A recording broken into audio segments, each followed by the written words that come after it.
There are two things in life that everyone has to become good at, whether you like them or not, whether you are interested in them or not. And that is health and money. They will catch up with you if you are not interested in them.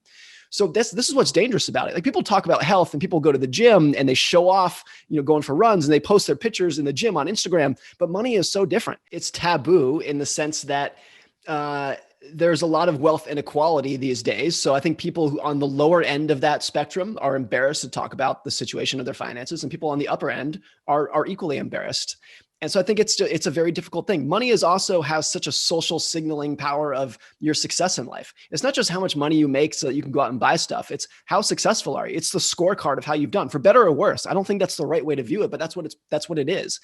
And so if you are someone who has chosen to be a school teacher, the most noble, should be dignified job, do you want to talk about your finances? Probably not, because telling someone that you make whatever a school teacher makes is going to make them feel like they're not very successful in life. For like that's not how it should be, but that's where it's become. Money, politics, and sex. You just don't talk about it. Even if everyone knows that it's a thing, it's hard to talk about. Wealth, your net worth, is the money that you have not spent. It's money that you've earned but haven't spent. And therefore it's invisible to people, because we can see the cars people drive and the homes that they live in, but by and large, you can't see their bank account. You can't see their brokerage account. So we actually have no idea how wealthy some people are.